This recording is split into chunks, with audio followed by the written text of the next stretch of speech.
You're listening to Critical Mass Radio. Now, it's our turn. Aloha. Gaia Sophia Dreaming. With your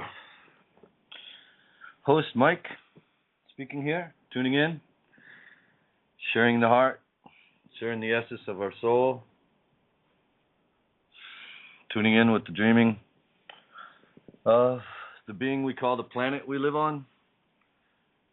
Many names. We reference her, refer to her. We recognize in our hearts planet Earth, Panchamama. Many different ways that make our hearts sing when we tune back into the living consciousness of the being we're sharing this experience with. And making it so that we can live, truly live. And this is what we came here to do. We came here to live. We didn't come here to slave, or we didn't come here to give our power away to another authority. There's only one true authority, and that is self. Yes, we did come here to experience many things. And also we have to remember we came to experience the living, true living in harmony with self, each other, all sentient life forms. And you might think, well, what do you mean by sentient, Mike? Well, if you're on this planet, and you think dirt is dead or a rock is dead, and then if you look into it energy-wise, it's just on a slower vibration. Again, let's not start separating things out. It's just like, oh, that part of nature's alive, that part's dead. Nope, it's not how it works. It's all alive. Everything's alive with nature. We might see one aspect of it. We go, oh, that died. No, it's already been transformed. It's already been transcended that shell and is ever flowing. And that is the true nature of all of us. Ever flowing. And this is, for me, where it's kind of the crux of the matter, is to, well, remember what we're doing that is really, truly living, and what doesn't serve that end. And generally we thought work and all these things were serving the end to us living. And we really kind of had that backwards. We should be living first and then maybe doing that. And even inside that, I looked, you just turned it around. You're still in the same system. Let's take it the next step and recognize that we've been playing an economic and spiritual game of subservience,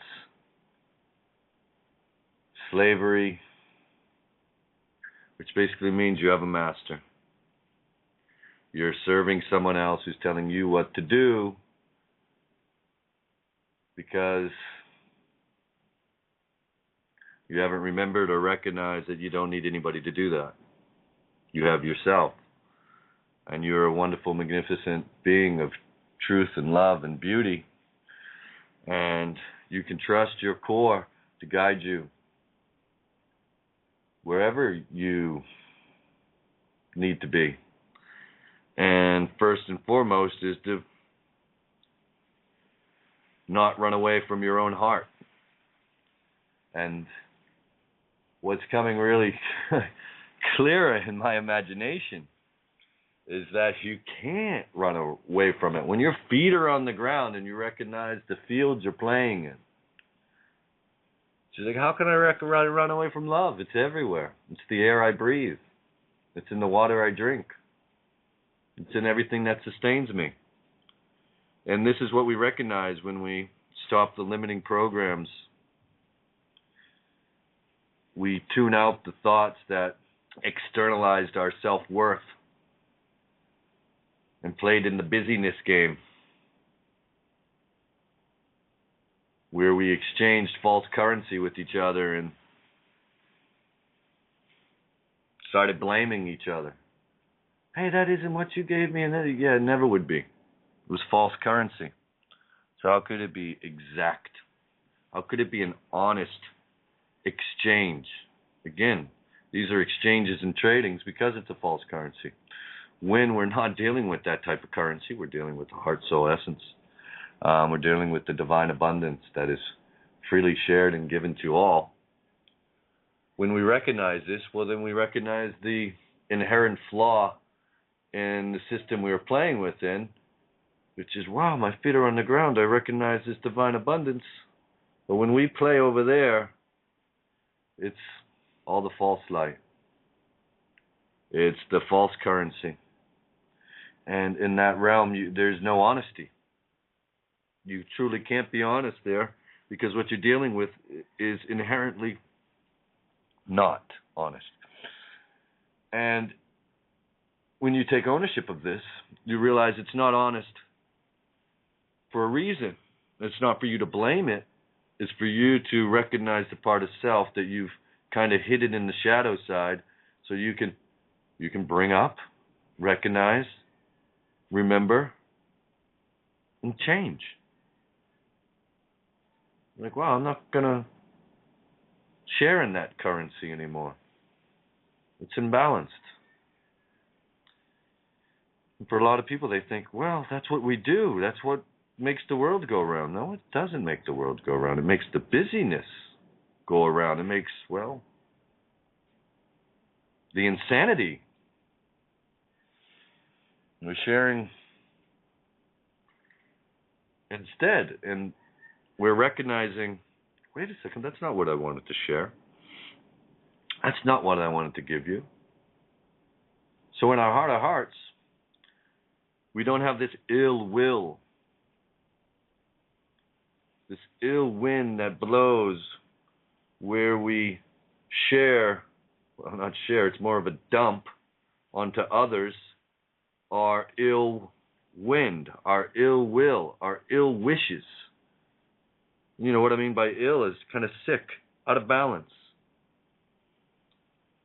And now that we are remembering and we know better, it's just like, oh, wait, I don't want to cause any harm to another being, including myself.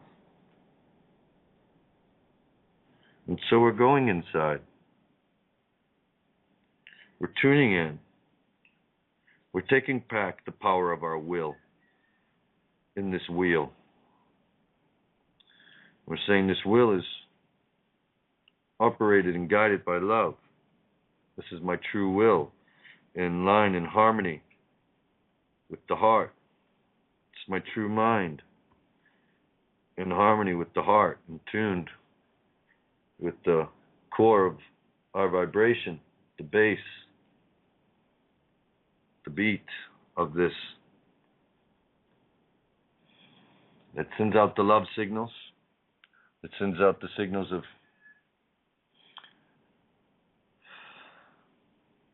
joy, thankfulness, laughter. And when we say these are our birthrights, because this is in the hearts, when we come here, this is what's purely in our heart. This is pure core. There is no false light to be playing with. And then we start playing with the false light, and we start tuning into that, and then we, in a way, disconnect from our core essence in these quite natural feelings and things we do. And, well, everyone has their examples through their experiences in life. And it's provided us enough contrast that we're tuning in more and more with people who resonate with us.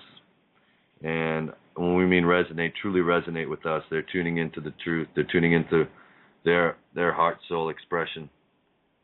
And they're sharing this, and we are sharing this, and we're connecting. because we're always connected in our heart. And when we start expressing this and sharing this, we're going to recognize how more and more we're connected.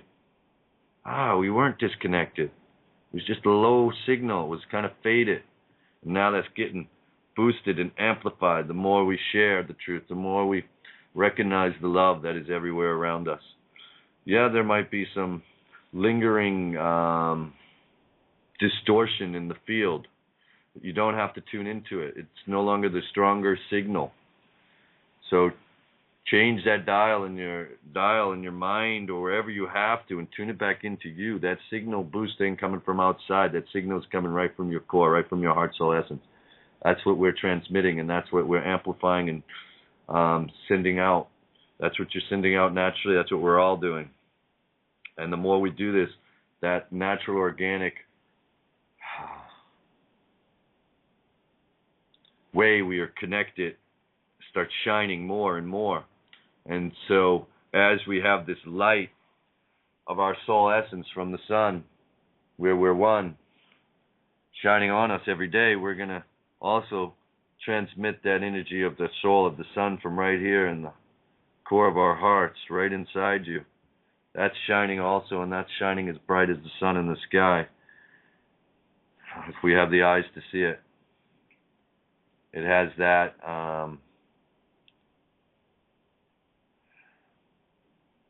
frequency of love. And with that frequency of love, we know as the sun in the sky reaches all of us, that frequency of love that's also in your heart reaches all, because it's connected to all. And this is true power. This is not power over another being. This is the power inherent in self you share. Lovingly, freely, wholly.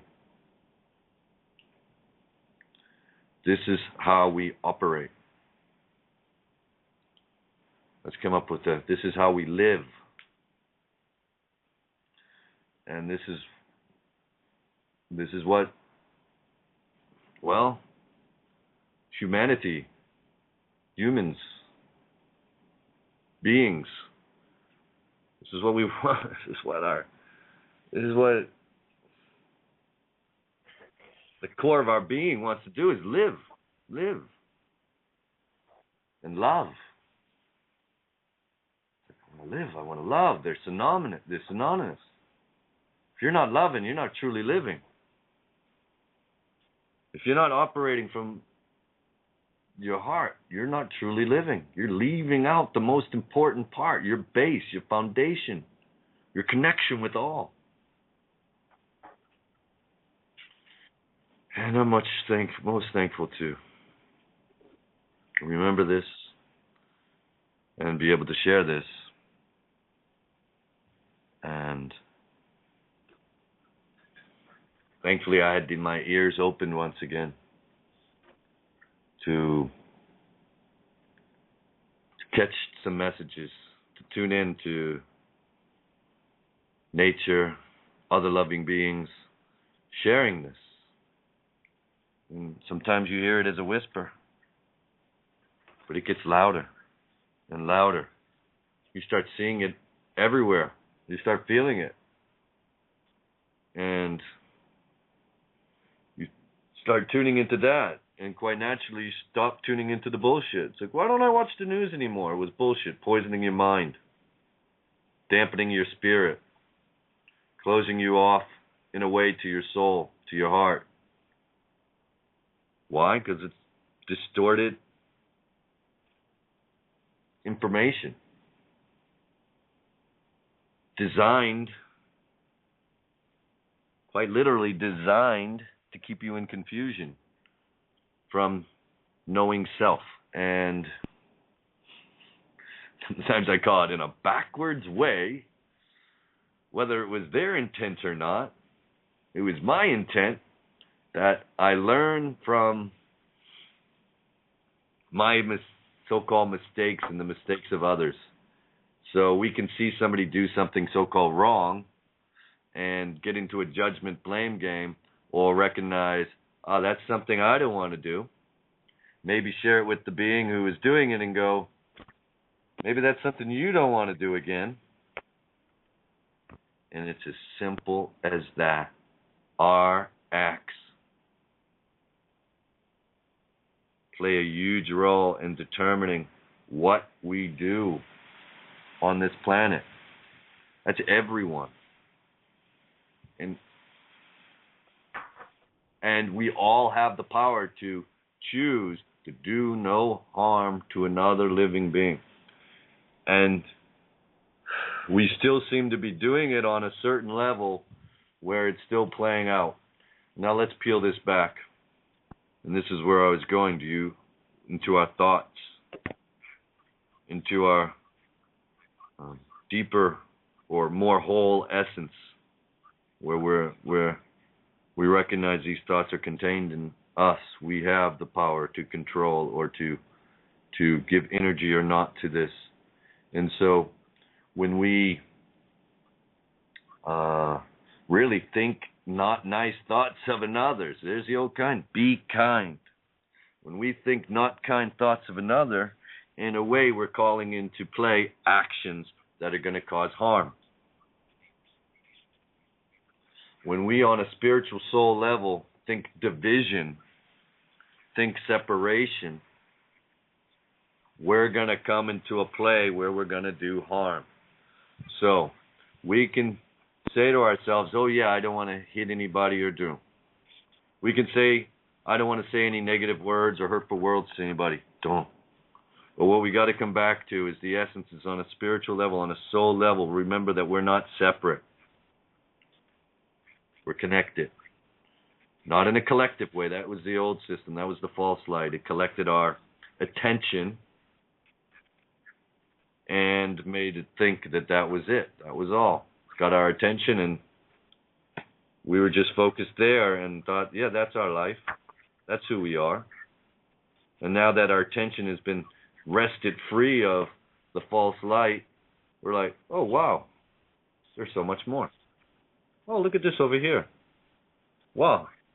Now that my attention wasn't glued to the TV or whatever false paradigm, old paradigm, limiting thoughts and beliefs, now that it's no longer stuck in there, wow, you start recognizing more and more all the messages in a way that are forever being shared with you of love and joy and harmony, and how we're connected in our core with the love energy that we share naturally. Well, isn't it quite amazing? It's like, Mike, well, did you have to, run a marathon, exercise your heart? Did you have to do? No. But I can do these more, what we could call beneficial things, and we'll get even clearer. But one of the biggest part is take your attention away from what's causing you drama in your life. Take your attention away from it so you can now see the whole picture. You're not stuck on one point of view. And generally that's what our attention happened to our attention, happened to our focus. It was either just so unfocused, just can't focus on anything, or almost laser focused on one thing. Like, I'm a victim, and this is injustice. You can't do this to me. I'm like, yeah, that's not helping you either, brother. You've just made another enemy, and you don't have to do that. Because when you come back to self, you won't have any enemies outside anymore. When you come back to self, you won't project authority figure that has sway over you, whether on an earthly level, cosmic level, soul, spiritual level. You won't play this game. You're out of that. Your feet are on the ground, the true earth. Your head is no longer in the distorted clouds of unreality. Your head is clear in the pure air. And with this, what you can notice is, in one way, it seems life starts unfolding. In another way, to look at this, other dimensions are opening up to you. You're tuning into more of you. You're tuning into the parts that you had kind of tuned out the signal to. And now that signal is just rising and rising. The strength of that signal, the strength of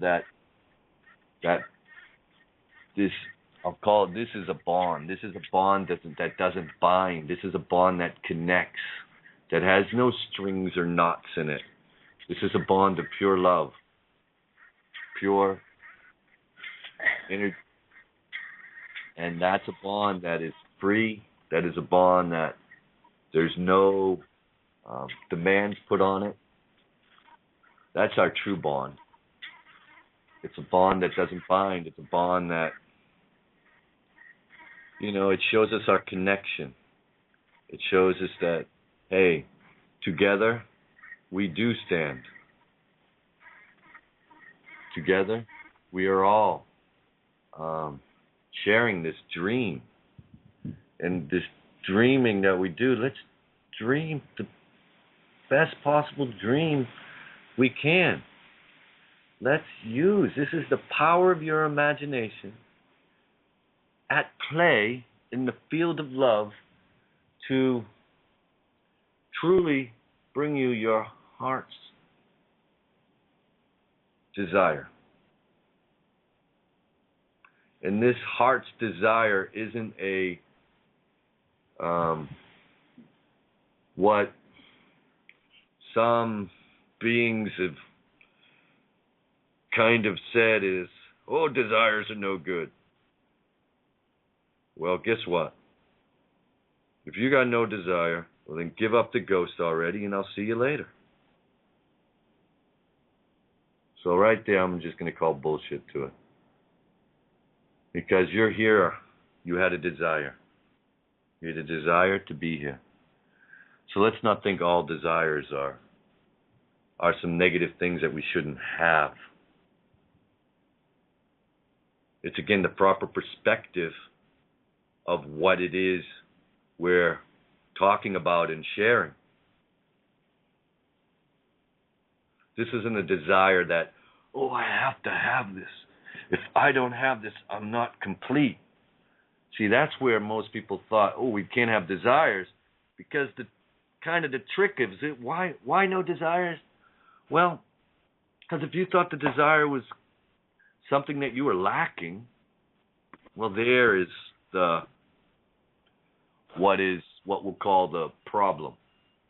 Because again, true desire, you all is self. So this true desire is something that you're looking to gain from someone else. This isn't a desire that you're missing.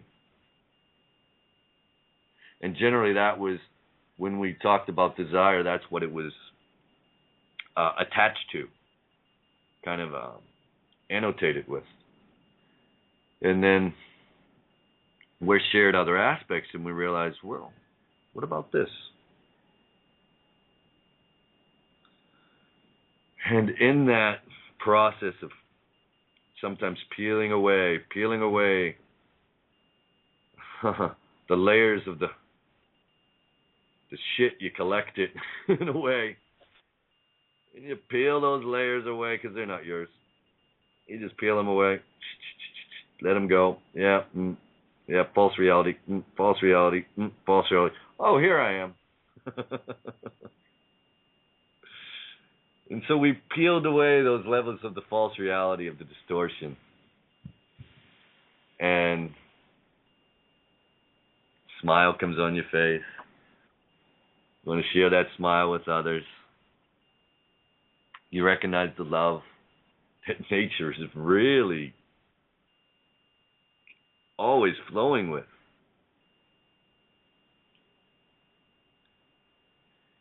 And I'm grateful.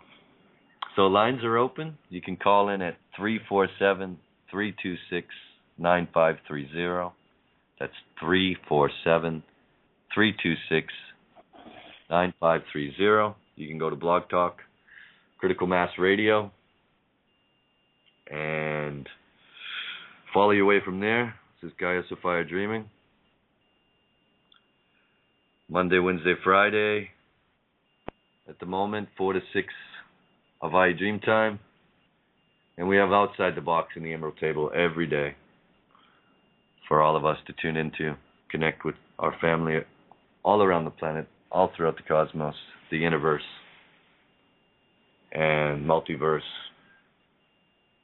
And I'm grateful, really grateful, because I recognize that when we do share from our heart, this is the true power of transforming the world that we live in. This isn't a mind game. Those are over.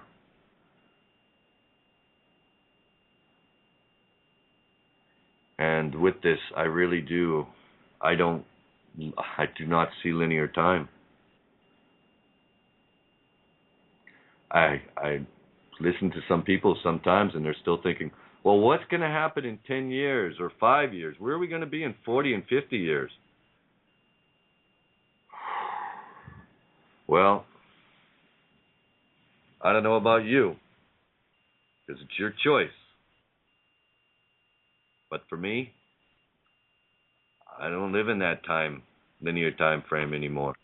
I don't live in that world where we think, oh, 5 years, where are we going to be? 10 years, where are we going to be? I'm like, what are you thinking? What part of we don't live in this time construct anymore? That's gone. The program is finished. Does the sun rise? Do we experience a day? Do we experience a night? Yes, this isn't time. They put that time on it to measure it, but that is not time. The day you live is not time. Living on this planet is not time. They said, yeah, Michael, it's a dimension. Well, if it is, it's just one part. It's not the all. And when your attention is focused on that, you're going to think, yeah, that's all we do is we live in time. And I'm like, oh, please wake up. Allah, Allah. So wake up. Wake up from the dead non-life you were living, or not living. Wake up to the life you truly have here for you, where you live. And in this living, some of the signs are you'll take deeper breaths. You'll sigh. You'll laugh more. You'll find yourself smiling more. You'll find other people smiling with you. And you're like, wow, that's kind of strange. What's going on here? You're living. That's what's going on. To me, it's kind of weird that what I've described as living all along, people are like, you're strange. What is that? You're so out there. What the? I'm like, no, I'm actually describing where you forgot your feet are. Feet are with the earth.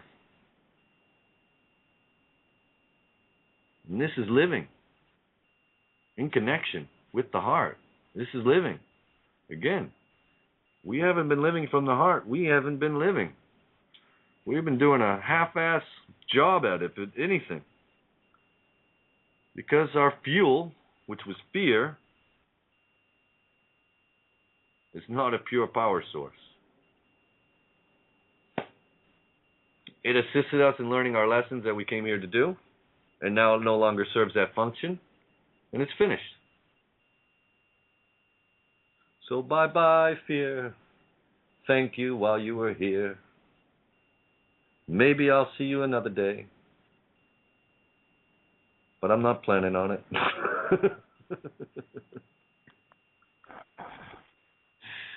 So if you'd like to chime in, please do. Alvita, I believe your line's open if you'd like to share. Hello. Aloha. Yeah. I'm just listening in and reading. I'm a Gemini. I had to do like 3 or 4 things at one time. I am also. I'm saying I'm Gemini, Leo rising. And again, we are all, right, baby? We are all.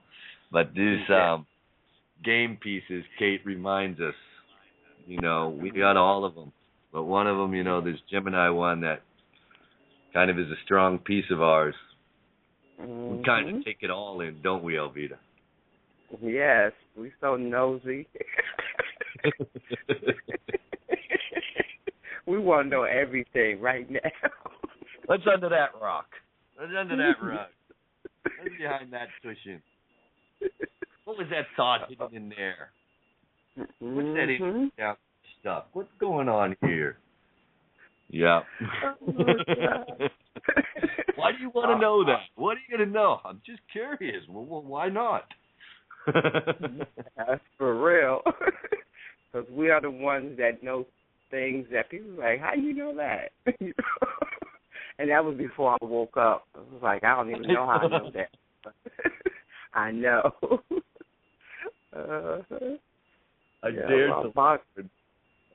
We dared to look where most would not. Yes, exactly.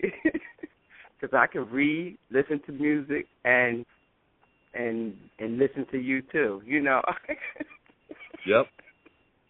It's all in tune, eh? We're multidimensional beings. We and sure some are. people, you're multitasking, you're splitting yourself. No, there comes a point where you actually can do these things, where you, well, sure, you can be sitting here talking with me, and then there could be another part of you over there smelling some flowers. We're multidimensional beings, not bound even by what we would say this body. And I'm not saying, this body's a limit. I'm saying, no, it's not even a limit. It's just that you're not bound by it. Right. You go to sleep at night, right? You dream. You're not bound by it. But, Mike, I'm awake now, and they told me that the physical body couldn't do this. They lied to you or didn't have all the information? One or the other, but it basically comes down to they didn't have all the information. So what we're getting at is, just as you lie down at sleep at night and you sometimes check out of the body and go flying around, we can do the same things right here, right now, in this so-called waking reality. And this waking reality, well, we're coming up with some clearer words for this, because what's coming clear is what was truly make-believe, which was the fictional system we were playing in, the false light paradigm, the old paradigm, and what is the actuality. And this is coming clearer, clearer. Yeah. And what we perceived as limitations. Yeah? Over here, sweetie.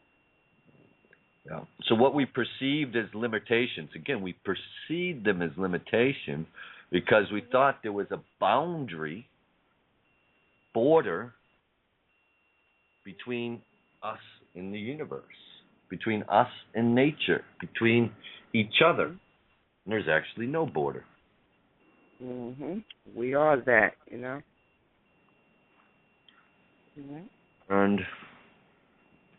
And so when I see that with myself, of course I don't believe in countries.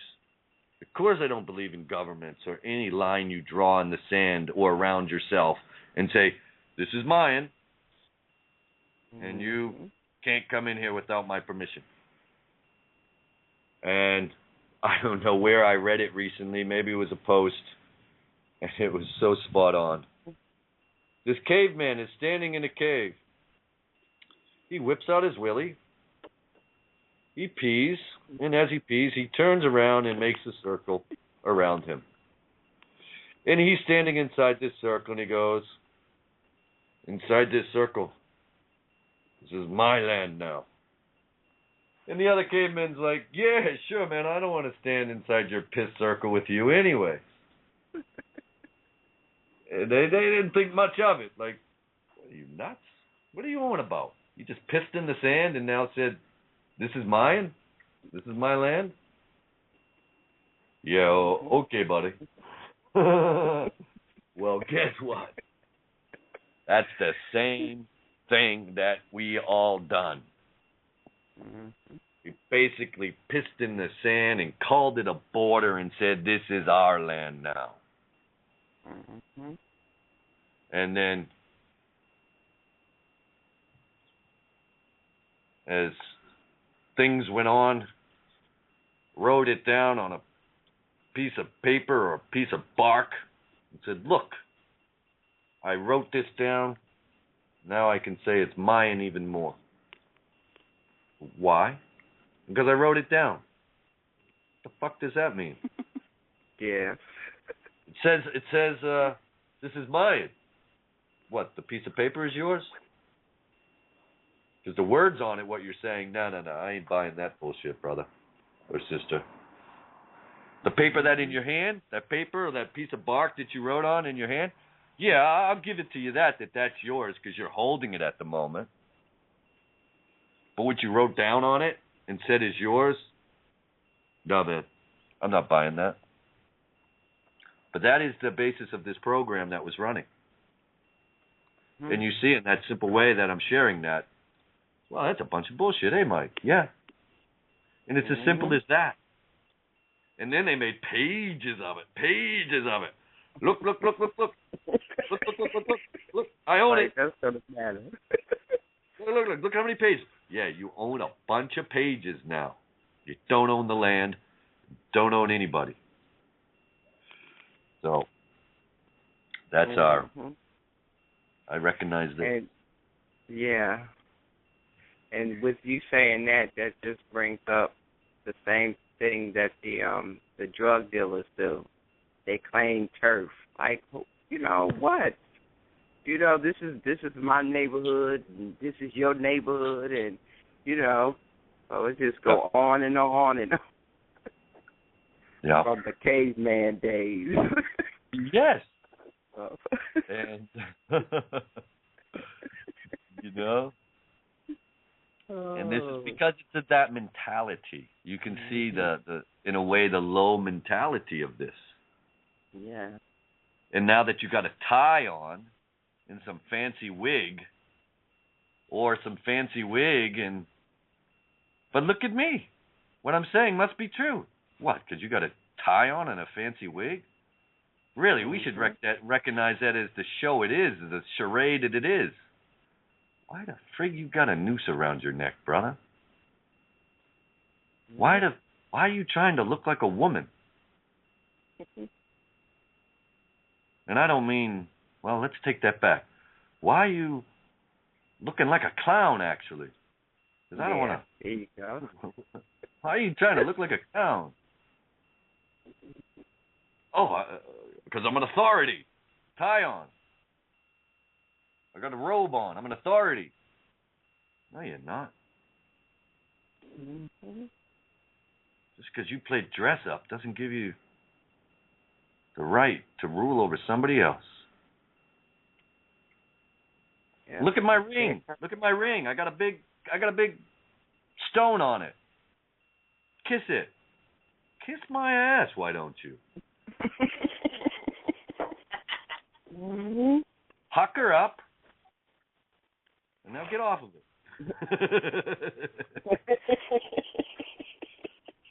Oh, God. Let's play a little music. Ready?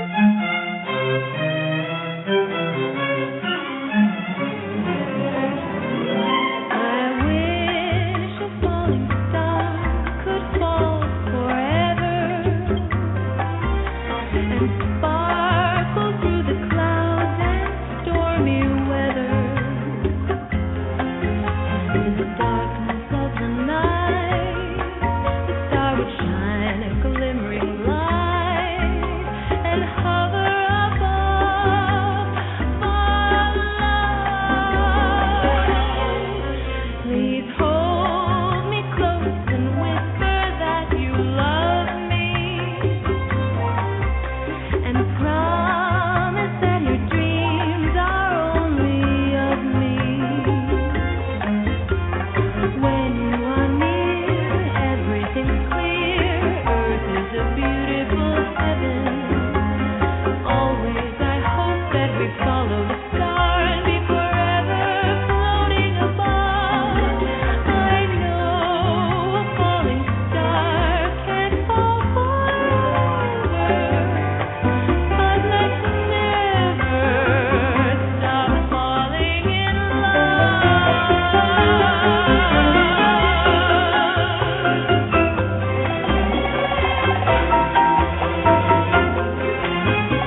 Earth is a beautiful heaven.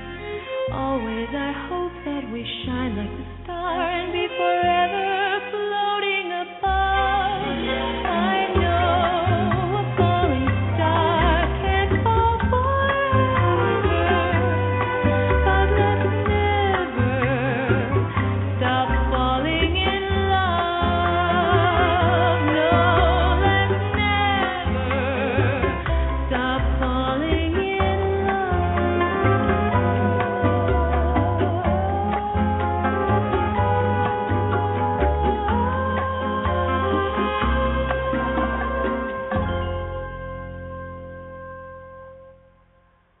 Aloha. This is Gaia Sophia Dreaming, criticalmassradio.co.uk. Please tune in. Let's talking about this falling. And it's so beautiful that before, if you told me falling in love, I would give you a lecture. Like, it's not falling. And then I hear these beautiful things, and things get neutralized, and I'm no longer polarized by the words, and I can say falling, I can say, tomorrow, without me going, no, hold to the post, Mike. Don't project into the linear time frame. I'm so happy. I'm like, that word doesn't have that attachment to it anymore. We're always in the moment, always in love. So this is it. When we talk about falling in love, let's never stop falling in love. Well, the essence of that is to remember that we're always in love, to be the love. You are. And so when we talk about being, the harmony of being, this is all about love. This is all about being in love, not projecting it outside of yourself in terms of you got to get some. I got to get some loving. I got to find somebody to love me. I got to love somebody. Well, you can always love yourself. That's the start. And when you do that, you'll recognize that the field opens up. Whoa! Now we can really be in love. Yep. And it's no longer this exchange of love, or what we thought was love. I give you some, you give me some. Give me some more love, I'll give you some more. Trading something that really is untradeable. How do you give me something that I'm full of? How do you give something that everything is there? It's like you're living in the ocean and you're asking a fish, would you like a drink of water? Yep. That's good. I like that. I like That's something like I posted yesterday. Like, asking for God is like a fish asking for water. Really? Exactly. Ooh, that's thick. I enjoy that. I came in right when Mike was asking somebody to kiss his ass. I said, oh, Mike, it's too early in the morning for you to be offering your ass. But I said, that's that Mike. Hawaii will make you do that. You can do whatever you want to at any time. But I understand. You said they was dressed. Don't say dressed like a clown now, Mike. I've been trying to get me a job as a clown for a long time. They just don't have clown schools. They don't have clown schools up here anymore. They used to have schools where you could go and learn how to be a clown, but they don't have that type of stuff up here in this particular area where I am right now. I want to keep looking because that's something that children enjoy. You could teach well, and to younger people. You have things on you that make you to draw attention to you, and then if you got a message to say, you really got something to say. But Mike, I want you to, I listened to Kate and them last night, and they was talking about the red moon. Did you get to see it? Yeah, I saw the night before.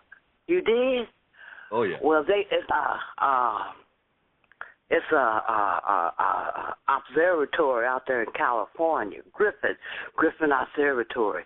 They did a thing. I went to YouTube and picked them up, and they did it in motion because, by being on California, they got it at 12 o'clock midnight or something like that. Right. And we got it over here on the East Coast much earlier, so they had a chance to film it. It's a sight to see, Mike. And guess who's on that station with them? You remember Bill Nye, the science guy? Yes, for sure. He on there promoting a rock station.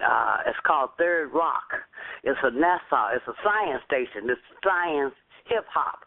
It is those children. They got some good music. This girl said, "Why you trying? Don't despair. You always there. You've always been there. Stop all that fear." Because you've always been trying to get somewhere. She said you already. That's in her song, in there. So that's on Go to YouTube and look up. It's Griffin Observatory. Is the one who actually took the picture. They showed it as it was getting black, and then they showed the red. And then it's a young man come on there by. His last name is Sterling. He may be Rod Sterling's relative because he's the narrator. You know what? You remember Rod Sterling? Yep, sure do. From Twilight Zone? Well, it's, whoever is making this report, his last name is Sterling. And I immediately connected it. Yes, that must be some of Rod's people all up there in the stars and stuff. But he explains it very well. So go and look at it. He talks about the earth was covering the sun, and that's what made the reflection. Oh, he tells it all in detail, and then he shows you how he shows us some of it as it is black, and then he shows it as it's white, and then he tells what's happening with the black portion of the moon, and then the little bit that was left that crescent was left. And then he explains why that light was still there. And as you go check it out. You'll enjoy it. A real pleasant thing. And it's short. It's only about 5 or 6 minutes, so it's not going to take up a lot of your time.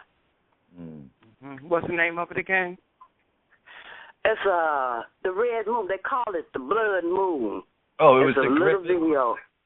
Yeah, and Griffin Observatory is the one who actually did the pictures on this video, but the video itself is called something like the Blood Moon. Like I say, it's anywhere from 3 to 4 minutes long at the most. It's not a long one, but then it's very detailed in the information in the little short time that he gives. And Bill Nye is on there as a advertisement.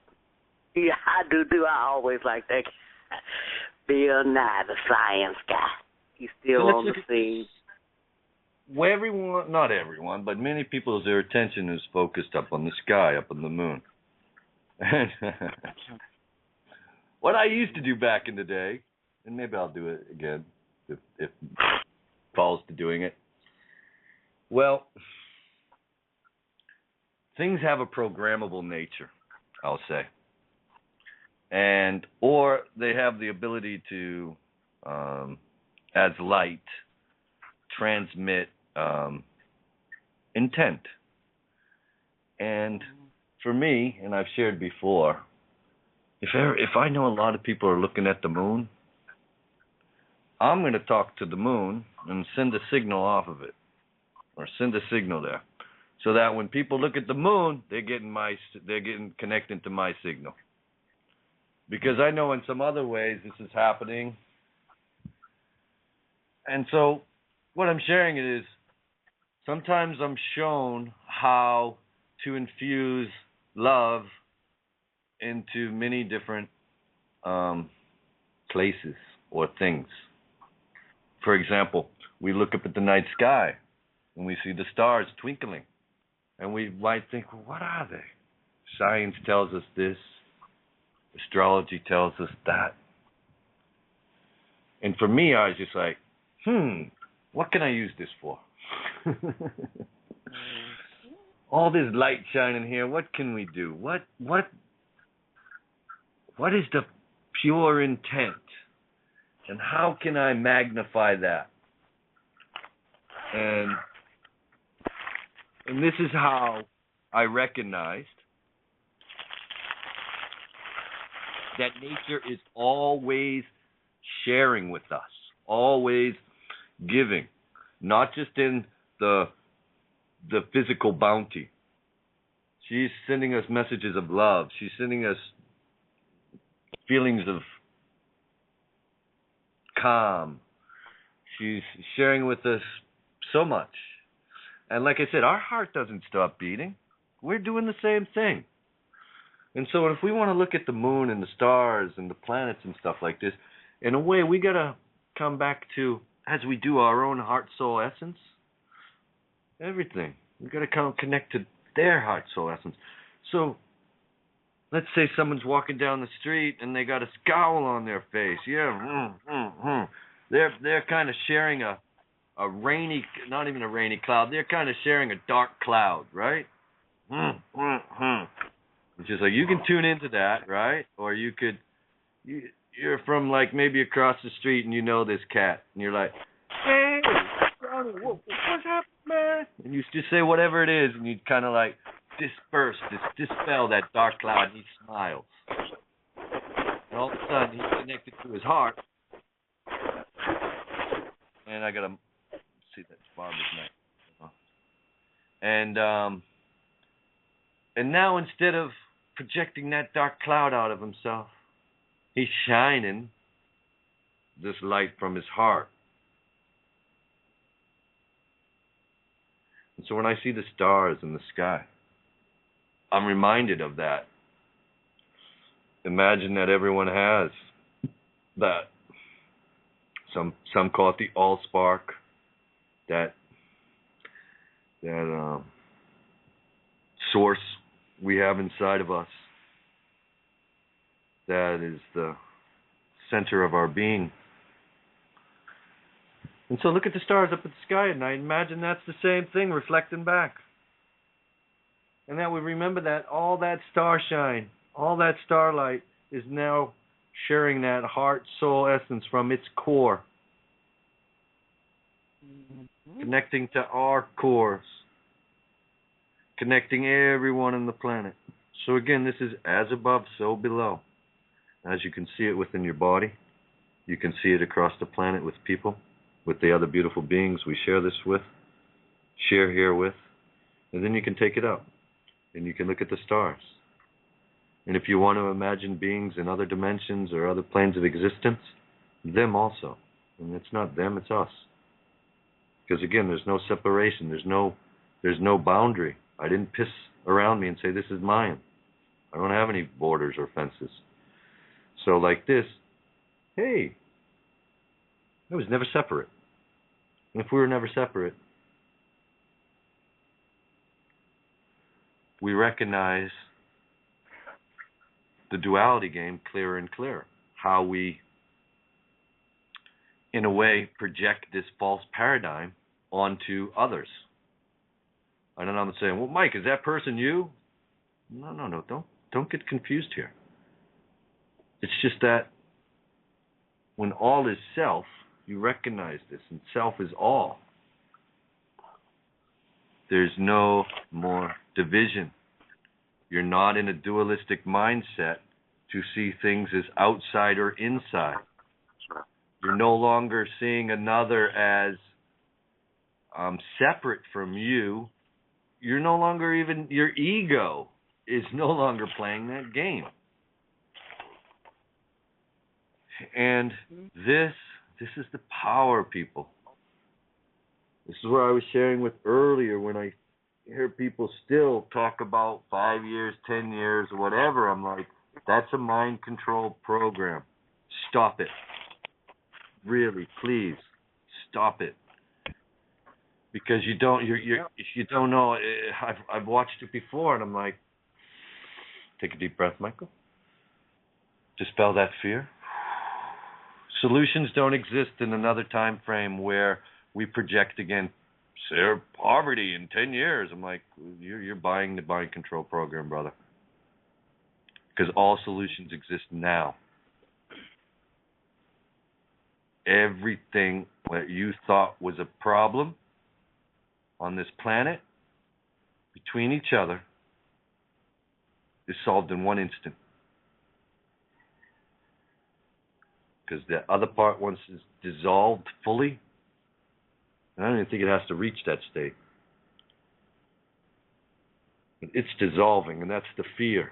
That's the false paradigms. And you're not left with nothing. And this is what are we going to be left with? You're left with abundance. You're left with love. Because now when you take away the fear, what you have instead is love. This is what I'm trying to share. When you take away the fear, it ain't empty. Take away the fear. Love was always here. It's not like I'm removing a part of you when this fear goes away, but that's what, when you hold on to it, attach to it, that's what it feels like. You're taking a part of my being away. No, it's not you, man. Relax a moment. Let me get it out of there. Because your soul, your spirit, is asking me to assist you with this. I'm just giving a hand. You're doing it yourself. I'm just reminding you of what's happening. This fear is not you. So, if you got to cut it out of you, pull it out of you, recognize that it ain't part of you in terms of, now I'm missing something. I don't have the fear, I'm missing something. No, let it go. It never was a part of you. It was attached to you in a way, but it's not part of your makeup. It's not part of what is you. It's part of that makeup, that made-up reality that we've been calling reality. Michael, you're so out of touch with reality. I'm like, no, I'm fucking not. You guys have been, and we're all waking up to that fact. I had to wake up to that fact for myself. And so I'm like, look, you're going to do it too. And I used to be very like, oh, man, I'd hold that mirror up to your face. You were around me. I was just like, if you're around me, you're getting it. Back in the day. Why are you coming to my... So, yeah, I had a little bit of a ego to work on there. But it was, hey, man, we're sharing from the heart here. If that's not what you wanted, please, go somewhere else. It's your choice. But here, we're sharing from the heart. So, be prepared. You're going to get it. It's quite natural. I don't have to do anything. And that's what we, sometimes you'll see this. It's like somebody walks in the room. They don't have to say nothing. They're intent. Their heart, soul, essence is being expressed. Twinkling of an eye. You ever just look into somebody's eye and it's just like, you call it download, but transmission, message sent and received. Well, I've gotten this quite a few times in this life. And then you're like, wow. And how I learned about it is, or relearned about it, I was like, what was that? And then I went in, I was just like, man, I just received something. That guy or woman just looked at me, and then I, tuned in. I was just like, okay, this is what they were sharing with me. And I've had the joy of meeting that person again, and then verbally having that message shared, and me go, yep, confirmation, just what that you sent me with through just a look in the eye. So this is what we do naturally with our hearts. This is why there's actually, there'll be a point where we say, oh, there's no words. Why would there be, and I'm sharing with you why there would be no words. Because when we're all connected in the heart, where we are, and you'll know this, it's I'm going to say it's even beyond telepathic. Because many times if we think telepathic, we're thinking mind. It's beyond this. Well, I've been saying this word beyond. I want to come up with another one. It's more within. It's yeah, and through this many different names we can call this heart. People say it's got a brain. Yes, it does. It's got a transmitting. Yes, it does. Again, imagine everything that your body can do, your heart can do. It's almost like,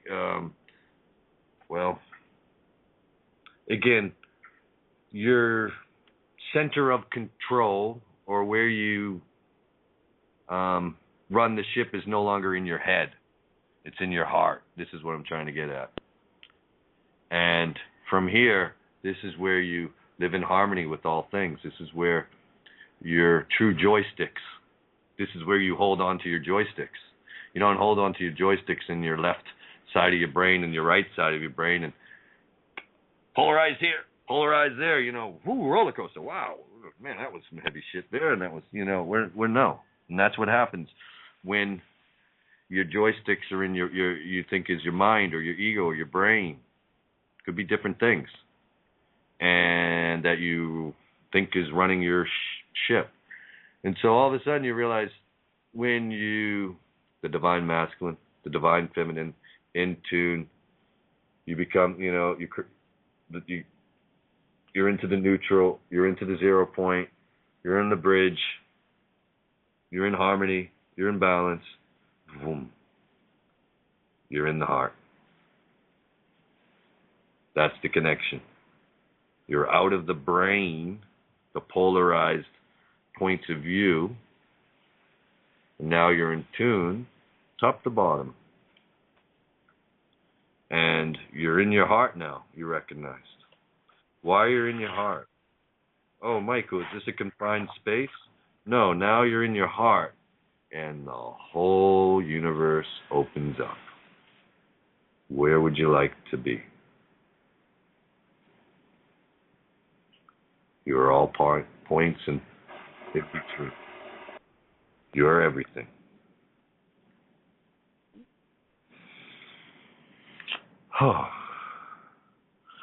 So we got about an hour left in the show today, and the transmission here.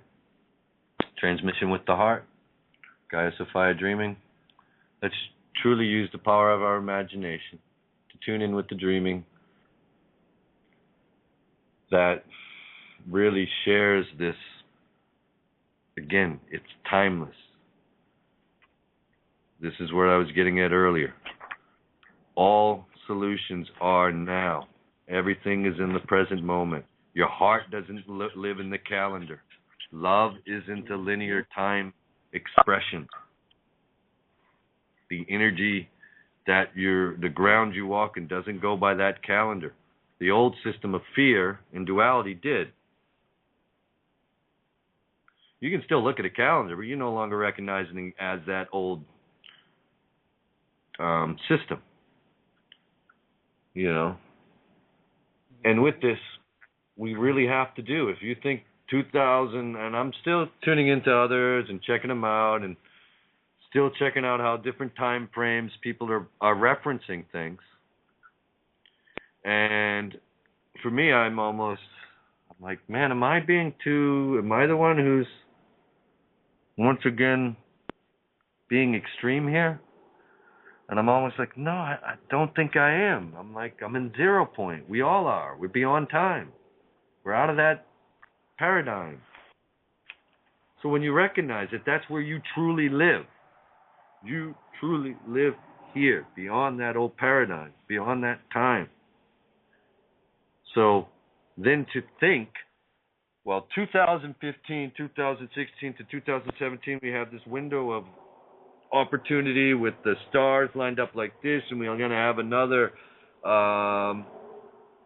solar eclipse and full moon eclipse in next year. And I'm like, wait a second, guys. Yeah, we maybe experience those things, but what I'm truly getting at is anything you thought could be done in the so-called future on a linear time frame can be done right now. In this moment, because that's where it is. You don't solve the solution living in a linear time mind frame. You solve the solution, you tune into the solution by being out of that. It's basically no mind, because you're no time. And with that, you just watch. Your mind just actually opens up. That covers, in a way, that limit that was on it is gone. It's like you're no longer constrained, chained This is where everything is done, because this is where we live.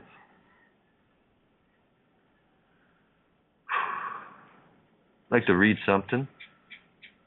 It was on Mystic Mama, and it's on the Wisdom page, and it's called Wholeness Is. It's by Gaia Sophia Moore. Beyond the cackling of the birds and all the fighting and all the noise, what else is there? The oak tree's heart which says, glory is, wholeness is, and unavoidably, my dear, you are part of it. Problemlessness? I know, you couldn't hear it before, but I'm asking you now to go inside the oak and wait till your heart is wrenched by its love, and you see no need for language, till your hands are cupped receiving, and everything comes to you baked in love silence. There is no name for what enters you then. Everything is a red sun rising, and everything in infinite grace before you. Then there is no name for what you become, like love, like the mountain. Thank you, Gaia Sophia.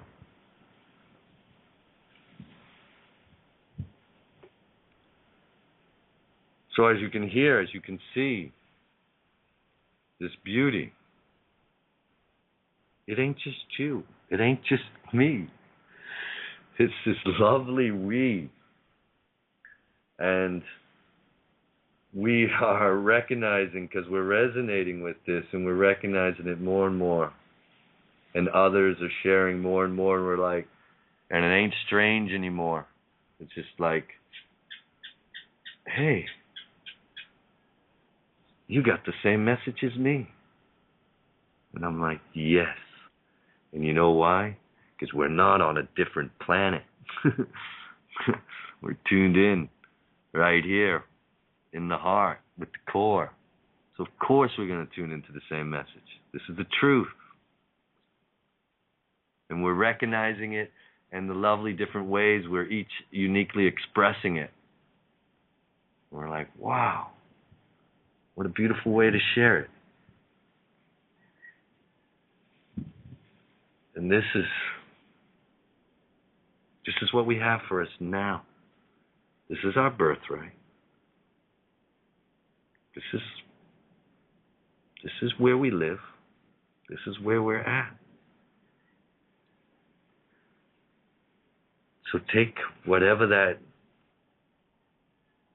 I don't even want to give it names or numbers or figures. We've been using that old paradigm. That sounds good. That old paradigm. Wave bye-bye to it. And if someone wants to choose to remain attached to this, recognize that there's no separation even there. It's just that they're choosing to experience something different. And when we no longer feel the fear, we're pretty okay with that. We're like, yeah, not here anymore. I'm like, what? Man, I even have my friends here I share moments with and smoke with, and I'm like, what friggin' line did you come out with? Mike, that's never going to happen in so many years. I'm like, you shared with me all this, what we know. Let's say 7/8 of the pie, and I don't even want to put a number to this. And then here's the last piece of pie, and I'm like, wow. You take a bite of it, and you're like, the system ain't going to stop. But I'm like, what the fuck? You just proved to yourself that you are the power, all is self, that you remembered all these things, and then this last part, and I'm telling you, this is the last part of clearing, and it's coming soon. And for other people, they're like, I'm like, wow, I just saw the programming come up. It was just like, just had to say a few words. Just say Monsanto to some people, and you're going to see all this fucking bullshit come flying out of their mouth. And I was just like, wow, you just gave your power over again to something else. You just said Monsanto was more powerful than you. You just said these corporations and this economic system is more powerful than you. Nothing is more powerful than me. Get this in your heart. Nothing is more powerful than you. This ain't ego talking. This is spirit expressing pure intent to remember. Nothing is more powerful than you. Which means if something was more powerful than you, they would be benevolent.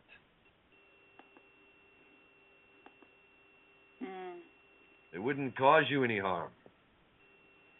So it ain't a power trip. It's a gift. It's a sharing. It's not a power trip in terms of up higher than you. Do you. However you are, do you. In God, you can do you. So do you. Mm-hmm. Beautiful. Yeah, and sometimes we have to express that intent because some people are not kind of hearing themselves. And then I've been there.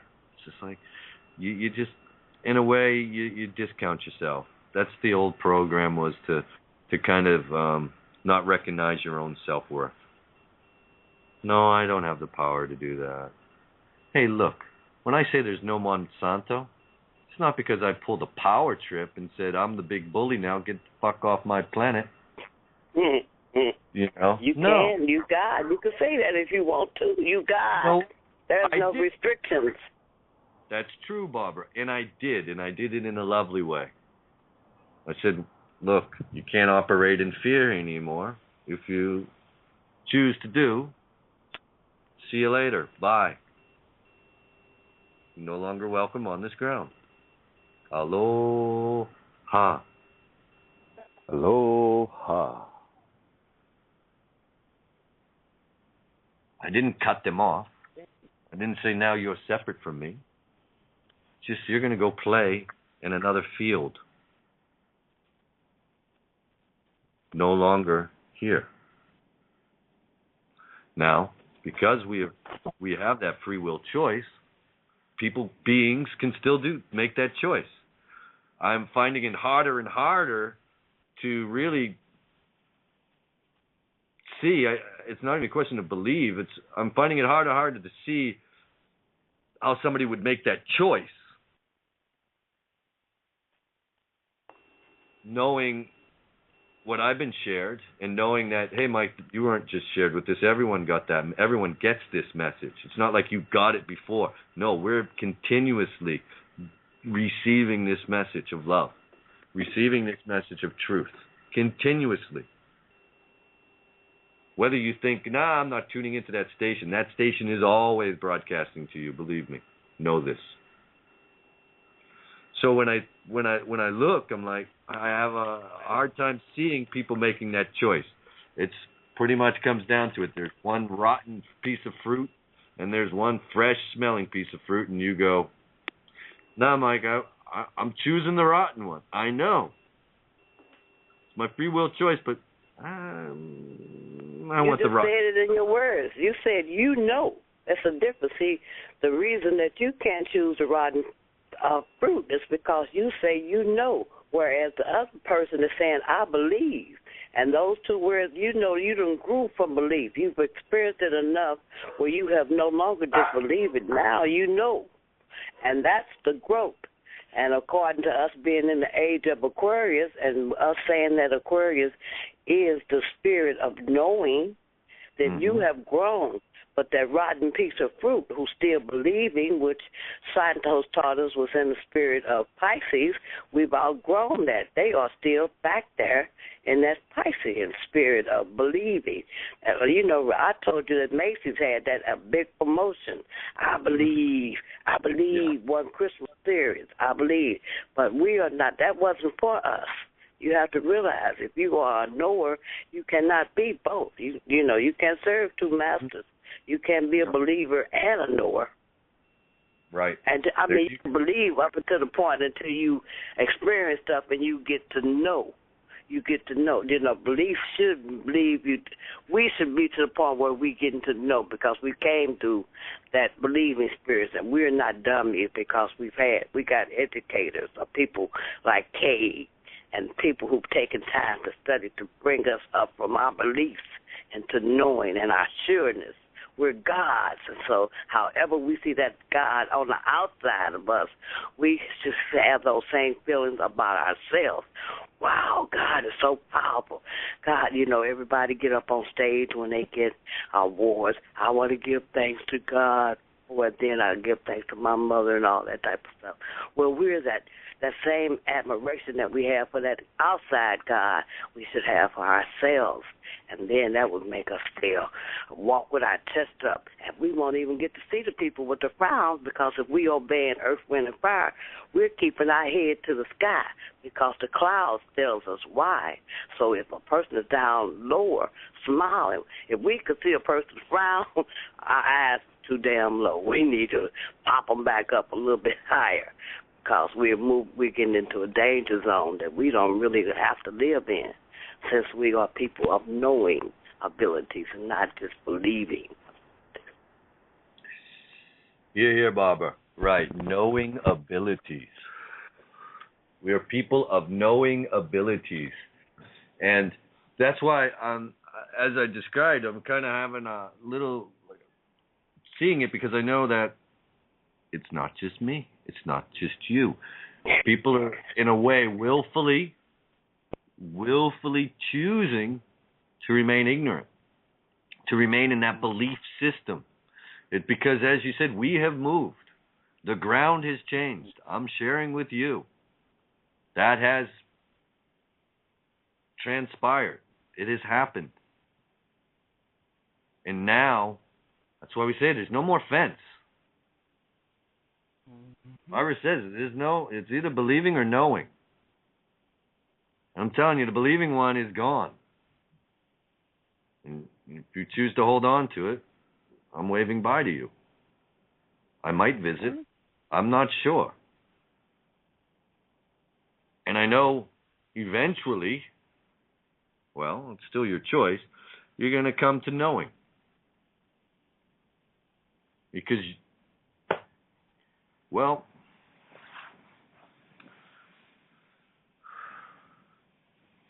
we can get into this clearer, but then we're almost where it's freedom life, where certain information, do you share it with the person just point blank, or do you go, okay, I'm going to let you recognize that step on your own, and in a way you have to.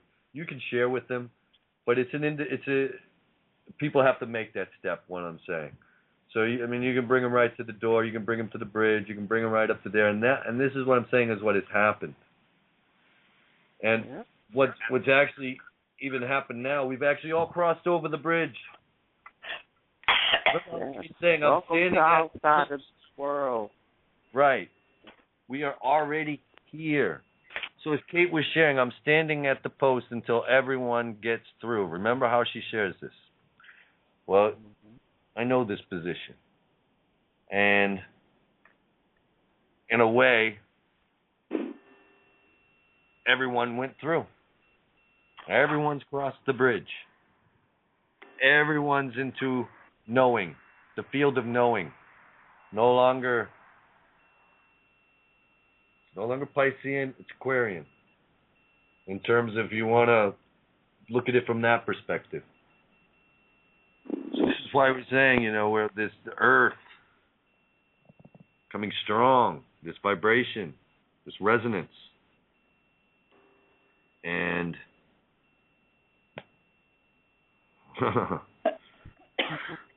what I'm saying is just like you're in a sinking ship, and I'm so happy because I know the water you're sinking into is truth. So I have no fear for you sinking in this ship. But I do recognize that you've already made it. Like, You don't have to go through the experience of it sinking. You can just step out and walk on the water.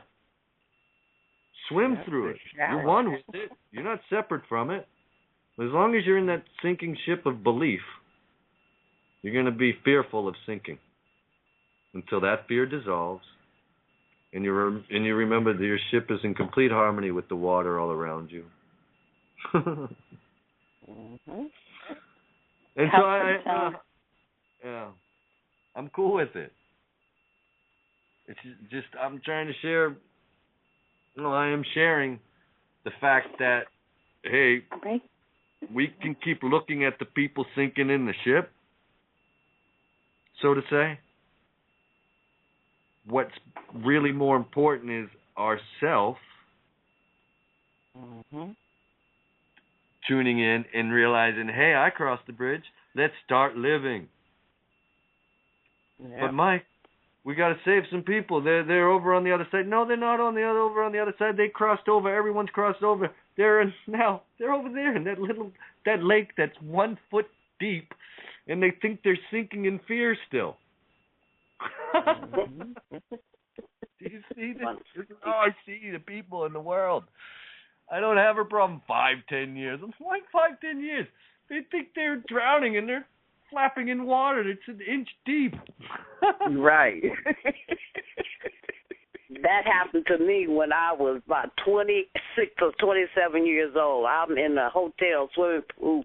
Now, I'm in shadow, and the children was over there in deep, but they were dog paddling, and I'm trying to learn how to flip. They said, you put your arms out and you float across, with your feet, flap, flap. And my foot, I've lost the rhythm and slipped. I'm drowning. I'm going down for 3 counts, and the children over there, stand up, lady, stand up, lady. I'm by the step, I'm by the pole, and then they're dog paddling.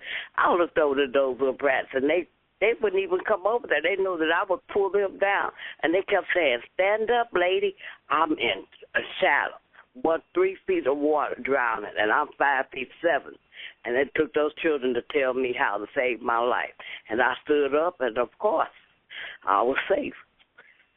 But I was fearful before those children who was in deep dog paddling. They said, stand up, lady, stand up. And that'll save your life, and it did. So you're right, being in 1 foot of water, drowning. This is what we think the system is. This is what we think this whole old paradigm we're playing is. This deep game. And I'm like, seriously, man, the level of fear that is existing in now is so shallow. Kukanaka, stand tall. Stand in your heart. Stand in your truth, we've been saying. And you're going to be like, wow, man, it was only covering not even covering the bottom of my feet. Wow, I thought I was swimming in it. I thought I was drowning in it. Yeah, actually, it's not even ankle deep anymore. It's less. But we're pretending it's more. This is what, really listen, we're pretending it's more in that make-believe game of government and religion and Hollywood and all of that. And it made this, because of our attention was so focused on it, we thought it was the whole projection. And now we're remembering it was a shallow layer of fear that was all that was left. It was just this little signal on the dial, on the frequency band, that was only kind of broadcasting this. And you're like, wow. It's almost a sense of calm because you're like, really? The fear is gone? I'm like, yeah, let your shoulders down now. You don't need to be tense. You don't need to live in that past tense where you're tense. Yeah. I keep telling my husband that, and he don't get it. We live in the same house, and it's just us two, and he can't get it. And I don't try to make him get it. If he don't get it, he just don't get it. Because I got all the information, I got enough information to bring the dead people back to life. But, he just don't get it. He still reads his Bible, and, I'm like, okay, that one is not coming on the ship this time. You know, maybe next go round. I ain't worried about it though. You know, I know you're gonna be all right. It's really like I shared. We're gonna be laughing, for example, and we're gonna be down at the park, and there's gonna be a kiddie pond. You know, you ever see these like little ponds? They're not for playing. They're actually for sailing, like little toy boats in and stuff. They're literally like 1 foot deep, right?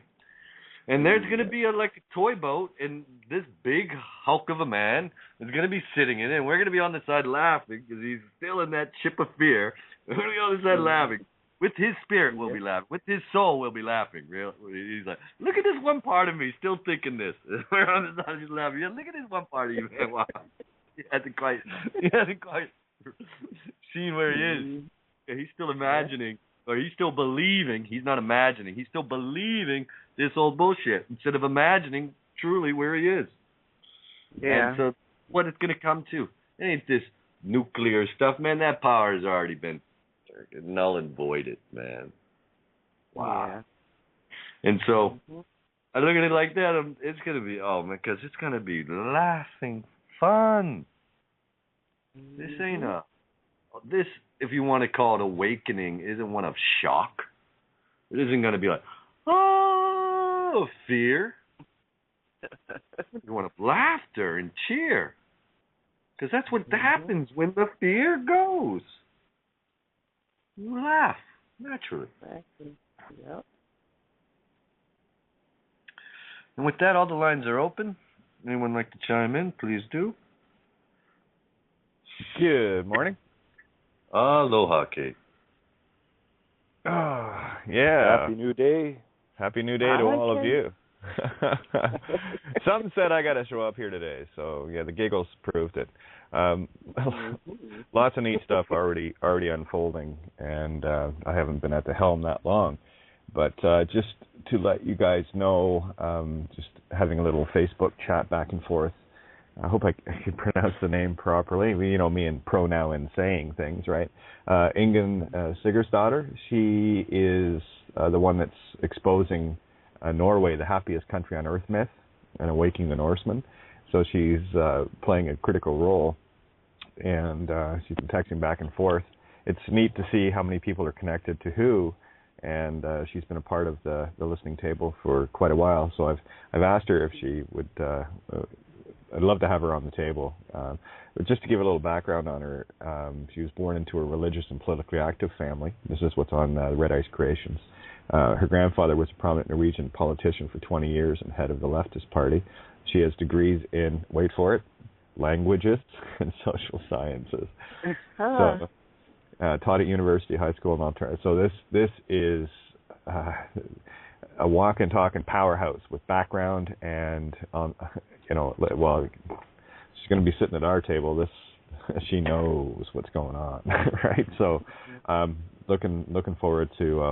I asked her today. I'd love to get her on the table, and I know the work that she's doing because this came across my table a little while ago. As far as the work she's doing, because I mean Norway has been sold as the happiest country on earth for a long time. You know, they're open air prisons and stuff like this. So I looked at that as the perfect social trap. You know, and of course someone posted an old Twilight Zone episode last night, which I watched, and it was a perfect representation of what our society is like today. You know, faceless, and everyone wants to be beautiful, and oh my God, it was just awesome. But that being said, there was another little video snip I had caught this morning already as well, and it was an individual had laid out, car ownership, license plates, registration, all of the different traps. Now, he went through it and explained everything very well. Unfortunately, at the end of it, he kind of blew it with being part of a different jurisdiction, so he's still not quite sure who he is. But in the video, he did mention that the judge bowed to him, and I totally get why the judge would have, based on what he already said in the video. And it was, if he had just stopped at that part, I would have posted it, but there was connections to the ITCCS and to Squamish Nation and all of and I just, sorry, it's no harm to the people involved. Well, some of the shills that are out there. But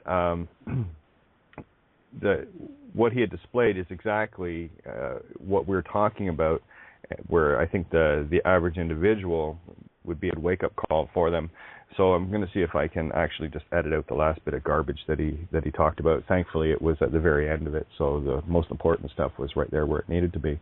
But here's something for everybody to think about. The courts work for the cops, not the other way around. Right? It's the courts do all the cleanup, the collecting. They're basically the collection agents for the. So let's call them the lower dogs of the dogs.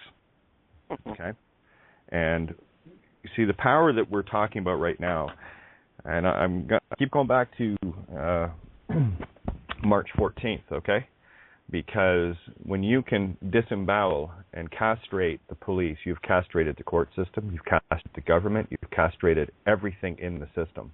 And that's the power of what it is we're sharing at these tables constantly. And I really need people to get that. Once you castrate the cops, you've castrated the whole system. It really is that easy. And when you go back to the March 14th being completely untouchable by them, what does that tell you?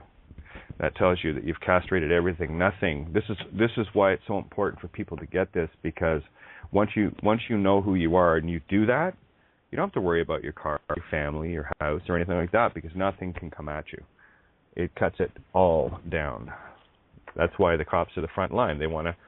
They're basically the capos of their particular mob. They want to make sure the racketeering business stays in effect. So there you go, and all the courts are and governments are they're just the gophers and the collectors and they're the shell corporations, if you will. You know, they set up the companies to look like they're legitimate, and all they are money launderers, racketeers, drug dealers, criminals, thieves, bankers. Yeah. And knowing that truth sets you free. That's it, and it really is that simple. You castrate the cops, game's over. Yeah. Recognizement Santo is nothing more than an opportunity for you to hold center. They lose their power, that fear that Michael spoke of, when you give it away, when you react to them. Oh, yeah. If you just see it for what it is. Here, yes, it's atrocity. Yes, it's this. It's this. But who is you? Are you going to give that energy to that and support that through fear? That's what they're counting on. Do you guys want to hear an update from? Remember, I was talking about Jane the other day, yesterday, the day before, and she had been Facebooking, posting on different police Facebook pages. I think there was a dozen she had posted to. I'll give you the little rundown of what's been going on. Because where I left off was I said, pass along my email to them if you wish. You guys remember that? Mm-hmm. Okay, so here's what she did. She wrote, thank you. He or she replied, okay. So here's my reply. And now listen close to what she's done here. This is some powerful stuff. I just giggled oh my God, this is funny. Here's my reply. You can contact Kate direct if you've questions for her, but she will expect that you've read her writings. Mail to katierenee@live.ca. Best wishes, Jane. And one response from 12 messages is good. No, there's your 13th warrior, right? It's beautiful, 12 and 1. One response from 12 messages is good. Potent message you fashioned. I've not messaged the police on Facebook before, so I was feeling fear. I'm to myself to allow emotions to flow and feel them and watch them, and now I have a positive experience. Thanks, Kate. I feel your caring and kind heart every day. Thank you. Absolutely. That's just what we do, right? This is what we do at this table. So here's what I wrote back. Awesome work. It rattles the nerves a bit, but that is all programming. This is how one destroys the program. Fear and their, quote, power, unquote. You're trading your fear for their power. The only difference, when it comes back to you, it's real power. Feels a lot like recharging your own battery, and it's awesome fun, which it is. And LOL, you gave them an order. Ha ha ha. She'll expect that you've read her writings. You were standing, baby. This is the game, and I love it. Not only did she reply, she says, well, yeah, you can contact Kate, but make damn sure you're going to read writings, right? So she handed out an order while she did it. So this is what I'm talking about. When you lose that fear, this is why I tell people, post on the cop Facebook pages. You know, the cops are told directly not to have any social media. They're not allowed to have Twitter accounts, Facebook accounts, you name it. It's to remove them from the public view so they cannot be scrutinized or you know, attacked, if you will, for any of their wrongdoing. That's why they do that. But they have their little public service Facebook pages. Have fun. Play. Start putting things out there. That's what I've been doing. And yeah, it will rattle the cage a little bit, you know, but I'll tell you, when you do it, and it gets really addictive because it's like, oh, this is fun. And with me, well, they don't respond to me because, well, I think I know what. Anyway, so I just wanted to share that. See what I'm saying? People are moving, guys. They're moving. This is awesome. Yes, I see the progress is coming on along. Yep, they're waking up. Or so not. We're going to roll them over. Exactly. Now, Michael, does this fall in line with what you were talking about earlier? Because I showed up a little bit late. Is that kind of in the flow of things?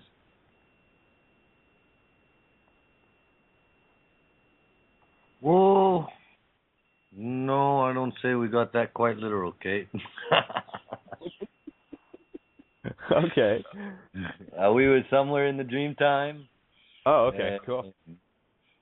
But no, this resonates on the fact that, no, you gave an example of how, well, there's a level of the game of how we dispel this fear.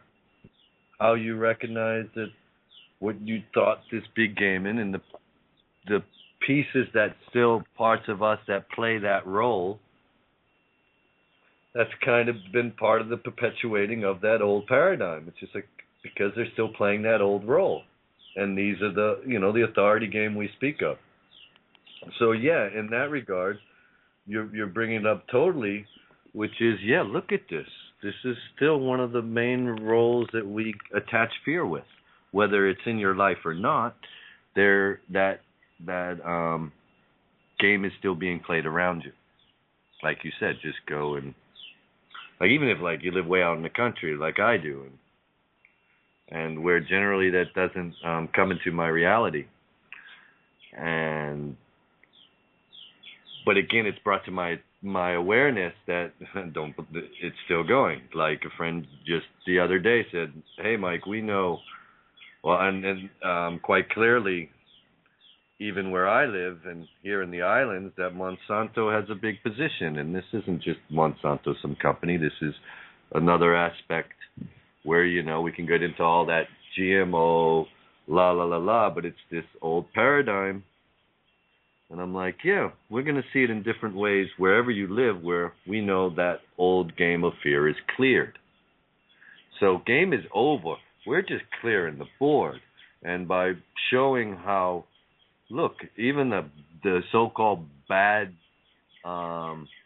players who abuse true authority, which is, you know, self, by projecting it onto others, this fear, victim, well, you know, that game we've been playing. That's what I'm saying. I don't even like to describe it so much anymore. Let's just point it out and recognize how we do live here beyond that game of fear. Which then I'm saying it's no longer beyond because it's right here. It's where we are. And so if we look at examples of, yeah, let's cut the balls out of this. That was just so, the way you shared it, Kate, like, and I know it's not literal per se, because the way you described it, I saw it anagogically, and I recognize on a spiritual level. It's called cutting the spiritual nads off, yes. I never talk physical. I probably should clarify that. The spiritual, and this is, now that I'm really hearing clear what you shared, earlier in the transmission, we did bring this up. This is how, these are some of the perspectives we're shining light on to go, hey, look at this on a spiritual level. We can look at this on a physical level. We got to bring it back to the spiritual level, why this game is still being played, so to say. These roles are still being enacted. And it's like, we've cut the ground. There's no ground. for them to walk on. Right? And so again, it's almost like we need to now cut the spirit strings that are still attached to people playing these roles, because they have no longer can really connect to energy earth. It's all the base, the how do I say it? It's love.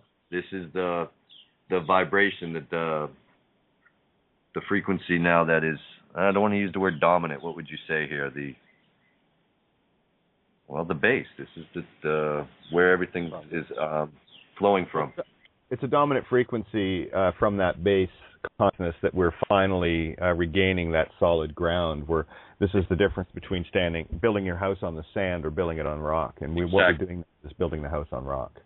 Yeah. So now people's heads are still kind of stuck in the clouds, so to say. Their strings are still attached, playing this old game, this old power trip game, the authority master-slave relationship. And we're like, okay, how do we cut those strings? And I like how you say it. You turned it upside down, Kate, and this is how we're seeing things. Turn it upside down. The cops are at the lead there. That's the lead. And we're not talking a personal person here. It's something, because you can go, well, I know one. He's over here. He's my neighbor, or he's down the street, or no. Yes, that's an aspect of it, but what we're doing is, again, take it back to where it is, this energy, where we tune into fear, where somebody may be pulling these so-called strings. We know all itself, and eventually people are going to get this, but how do we cut that so-called, castrate those strings? I got this picture in my mind. I wish I could, in my imagination, it's showing me. Anywho, so yeah, right there. How do we cut that so there's no longer tuning into it that way? It's like, there it is. You can't even tune into those old belief systems anymore.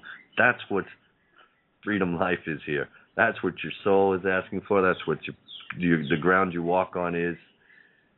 It's just beautiful how I see it. So it's not, again, it's so close in terms of, yeah. Can we see it as an opportunity? I mean, it's just a way of synchronicity. We believe in synchronicity. We see that everything happens for a reason. Yeah. Yet when we look out at ourselves at these big balls of lower density energies, we allow them to suck up our energy. And it's simply due to the truth that we are not observing ourselves, and we are placing ourselves outside of ourselves into that fear. If we could be honest with ourselves as gods and look at these things from that awakened position that we're claiming to have and see it for what it is. And we have the tools now. The big protests in California against Monsanto, where 1 million people showed up, or whatever it was, I posted on their big page, I said, right on, it took mass poisoning to get everybody to work together. You know, they had to mass poison the population for them to stand up together. I didn't go, yay, we win. I went, look, they're standing together. And it took mass poisoning to do it. Not funny how that works. And we have the tools now, guys. We know how the tricks are done. This is, I mean, we've got the master key as far as the Phoenician, as far as the assumption presumption language, right? And this is exactly what shut down the Goonies on March 14th. That is exactly the trick of tricks that shut them down and silenced them. No armor palette, no name, no game. I understand the words. More importantly, when I speak, now it's pure intent coming out. It's not Babylonian, where any of my words can be minced to mean this against me or that. These are my words. How people are still, this is it. So how does this intent get distorted still? I'm not saying your intent, but people's intent. How does, in each our own way, is something getting distorted? And this distortion to me is tuning into this frequency where we put this, we still haven't, in a way, cleared this part of our shadow, and it's projected outside of us in this authority game we're still playing, this false belief in authority. And we still see it in terms of police, governments in whatever shape or form. And where I see it clearing in an instant, like that act over. Look at it as a play. Like, you got to take that costume off now. And part of that, why they would take that costume off and say, yeah, I don't have to, we're no longer playing policeman or robber or thief, right? We're no longer playing judge and jury. We're no longer playing priest and whatever.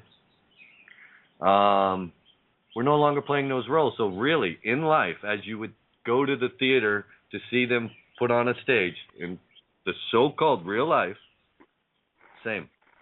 You're going to have to, because look, just as we thought, give up this body, no, you give up the roles you were playing. Like Kate says, give up that name, that attachment to that name, that role that was attached to that. You've given up that, given up those, yep, nope, sorry, man. No, I'm not sorry. Excuse me, there's no more playing policeman. You got to take the gun off your hip. It's not necessary. No one's going to shoot anybody, so no need. Thank you. So literally, because spiritually we know this from our soul, from our hearts. We're like, yeah, that game is over, and so take off that role, take off that costume. Mm-hmm. And why do we know this is so, and how do it become clearer? Is, well, all is self. Well, when we recognize that, and we're no longer projecting our power into that frequency, amping up that old game, we're coming from this frequency. This is amped, and then we look wherever it may be, and we recognize it for what it is. That.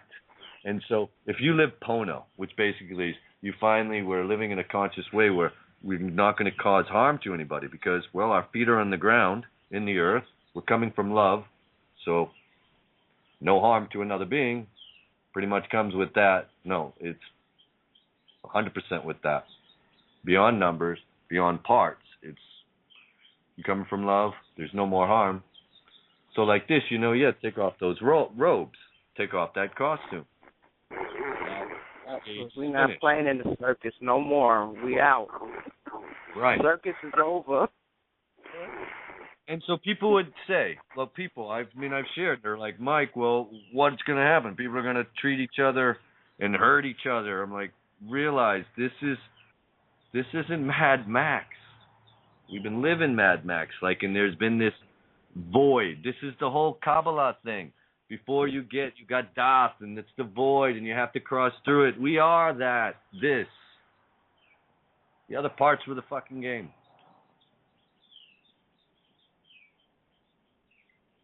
Or your feet weren't on the ground, you get caught in that program.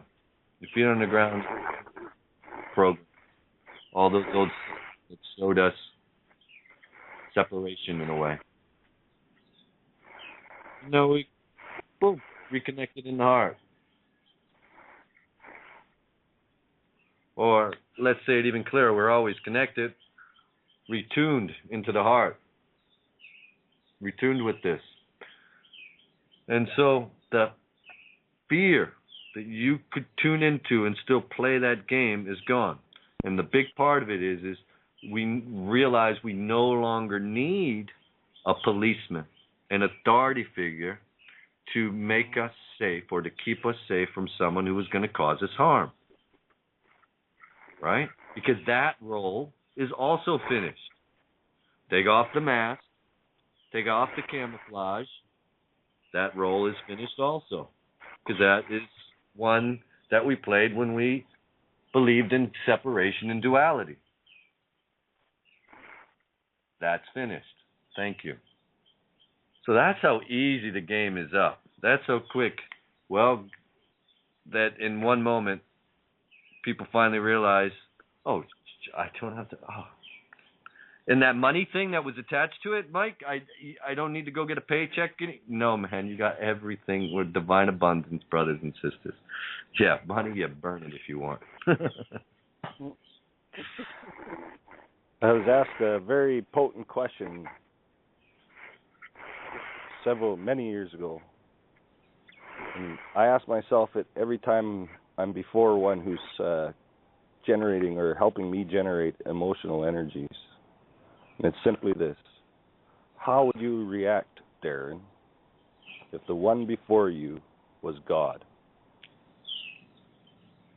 It took me about 5 seconds, and I looked up and I started saying, I'm sorry.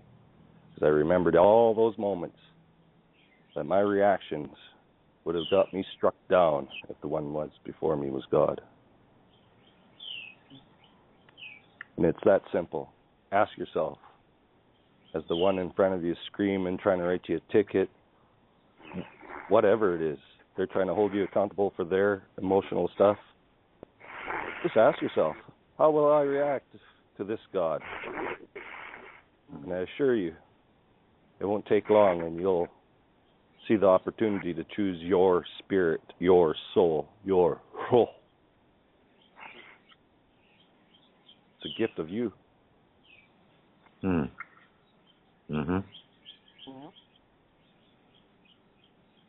Yep. Yep, I know I had to repeat to myself. One day I just kept saying, I'm a spirit. You know, this was before I woke up. But something just told me to keep repeating it, and I kept repeating it and repeating it. I didn't get it all. I understood, but it didn't really connect until that was just before I went to Hawaii.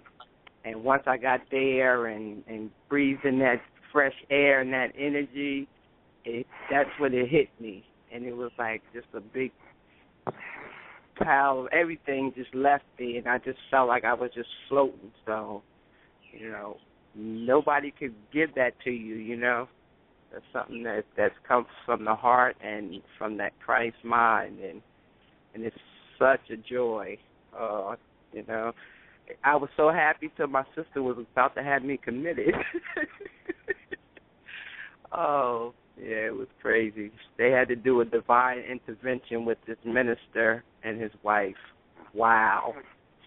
And the whole time while they were trying to do an intervention, I'm just laughing inside, just look at these idiots trying to talk to God. Are they crazy?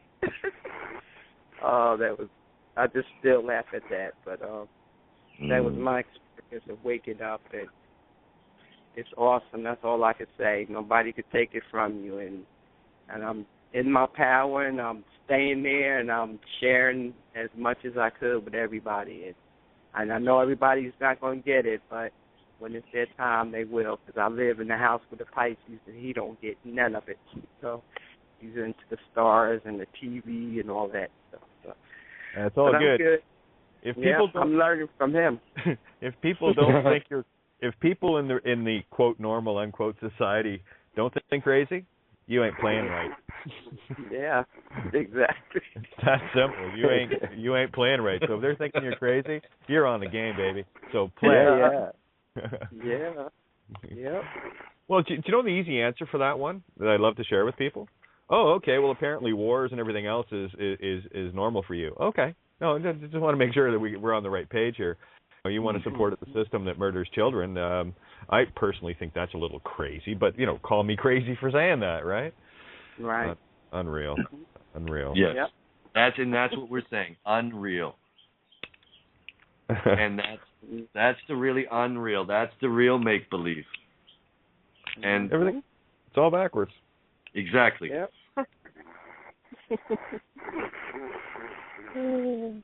Have to laugh at this place. So if we can say people on a power trip, ourselves included, when we try and lord over another through this authority, and we play these roles out there in here, and we're recognizing that each here coming to the Emerald table and sharing how that happens, and then coming back to self where we don't do that. I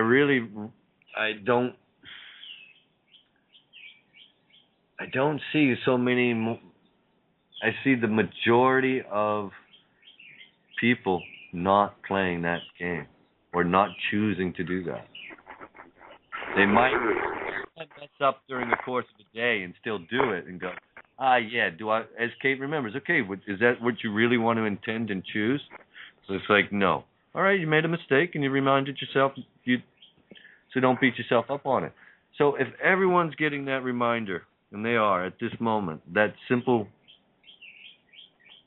thing, that on just the most simple level, how we're getting that reminder of this really, that affects all, and this is how we interact with ourselves and others, where we basically cause no harm, and our wish is to cause no harm, and we're making that spiritual intent to choose that. Anyone, doesn't matter what so-called office title, role, job they have here with this planet, will no longer be able to move and act like that. Because quite simply, it'd be like, yep, my spiritual intent is to cause no harm to another being. Play in the field of love. This is it. And every one of us is making that choice. It's just we're still slipping up from time to time. But if we all realize we're all at this moment doing this and can make that choice to truly come from this state of being, we're living in a new world. Right here, right now. Paradigm with that simple choice. And everyone's getting that choice every moment of their day. We're getting experiences to remind us of that. Really coming right back to self, It's not just me, it's not just you. Last time I checked, we're standing on the same earth. Hey. Mm-hmm. And so when we sometimes think of others, the masses and stuff, and think, wow, man, some people are so asleep, I'm like, well, they might look it, but I know they're still getting it just as much as me. Even though their attention, though, is focused on some bullshit.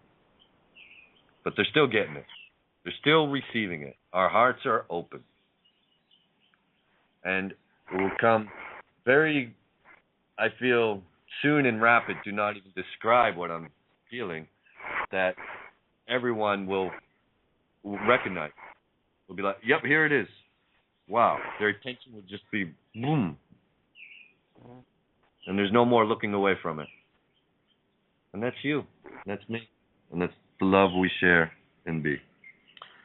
So, much love, much thanks. Aloha. Thank you for tuning into Gaia Sophia Dreaming. Whew. Thank you. Thank you, Nicole. And I guess we'll see you guys tonight. And not sure if I'm going to put up the Sivan interview from Paul tonight. That may be the case. But other than that, hey, thank you again for just being there. Mm. All right. You're welcome. Yeah. What's very interesting, if we're talking about the 7 interview and stuff, guys, girls, I'm trying to share with all of you for a long while. He gave you a transmission about, I'll share with you, at least 3 months old. Part of it was 2 months old, and part of it was right here in the moment, what now, that he brought us back up to, just like Kate does. He'll bring you on a journey and bring you right back home. So the journey he brought everyone on, he went deep, he went wide, he covered so much ground, and still brings it right on home to the moment. And this is what we want to bring it to. From this moment, this is what we do.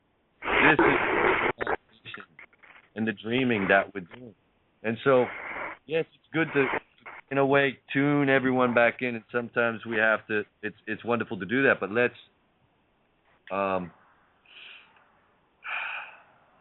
truly come together and I don't even want to use it. Take the next step of co-creation. It's that's not even clear. It's more of let's start truly living, really living with the heart, living in this, open even more to what is here for us. And this is what we're sharing here. This is why it's called Gaia Sophia Dreaming. Tune in, listen. We've been since equinox Tune into the past shows. They are timeless. These transmissions, they're from the heart. We're not operating, and I don't care what month it so-called is. We are beyond.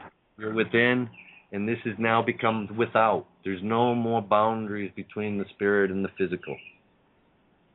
There's no more boundaries and separations in our doors with the dimensions and our interdimensionality, the universe. You're living it. When you live, you recognize it's the same. When you're not living, you're playing in the old fictional realm that we're saying, quit tuning into that, where you're playing those old roles. Policeman, banker, whatever it is that was tied to that economic bullshit, that was another reminder to you that you were playing outside the game of all is self. Now it's all is self. Here we are. Let's start living more. Let's continue living. This is where we're at. So, in terms of describing an old dead system to me, is like, there it is. Here we are. Let's live. Yeah, we're doing thanks it. finding Kate and you, Michael, listening to you, and then everything else that's come with it. I tell you, when people get into their little, oh my gods, I can't do nothing but smile like Buddha. My reaction is this great big inner smile that no one can take away because it was created from within. And I'd say 20% of the time they walk away really mad. And I haven't said a word. Clears the space. It clears the now. You know? And this is that what you share is huge. Yeah, and this is what's so beautiful. Oh man, Kate and the other beings coming to the Emerald Table and really focusing on the anagogic, focusing on our spiritual causal nature. 7, always bringing us to that. You know, really bringing us right to the door. And now I've shared it. We're all over. We're all crossed over. New Earth, whatever you wanted to see it as. We're here. That's the ground we're walking on. I'm sharing it from Gaia Sophia. Wisdom of nature. Listen, so let you know this. That's why we can say clearly with our hearts, game over. Old paradigm is finished. Here's the new one. This is where we live. And now living is our way. And that is coming clearer and clearer now. What was actually living and what isn't. And everything attached to the old paradigm is not living. And that includes your name, whatever it is in your passport or license or whatever it is. My mom doesn't fucking call me Michael Ernest Duchesne. She does not refer to me as that. I'm her son. I'm her baby, actually, because I'm the youngest. The feeling in her heart isn't my name. It's me. And this is it with everyone. Everyone on a soul level, this is our connection. Even on a physical level with the planet, this is your connection with her, with the being here in the heart. This is your connection with her. So everything attached to that old paradigm, that false light, that distortion, that matrix, dead. Those thoughts are dead. Those belief systems are dead. Your choice even to tune into them anymore is finished. It's not a free will choice to do that anymore. You say, how? Well, because it causes harm to another. A truly free will choice will not cause harm to another. So to tune into that old dead system dead paradigm will cause harm to another. Excuse me, it's not allowed anymore. You can try, and this is what we've been doing. And we've been kind of shocking ourselves to keep those old beliefs and thoughts kind of going. And it's like, well, what I see quite clearly is you can't put those shoes on anymore. They're finished. You can't tune into those old thoughts. You can't walk in those shoes anymore where you thought those thoughts and believed those beliefs. It's like really your soul, your spirit, your being, because if you have a heart, last time I checked, your feet are on this ground, this earth, you got one. If they ain't, toodles, aloha. And this is now. This is this moment. So much love, much aloha. Mirror, mirror, and I'll catch you guys tonight. You already did. All right. Well, much love to all, and we'll chat with you soon. I've got a few pending calls here to make, so this day is hit the ground running. So much love to everyone. Woo-hoo. Win, win, win. That's what you're here to be. Okay. Yeah, beautiful flow. All right. Love you guys. Love we'll you. Chat soon. Aloha.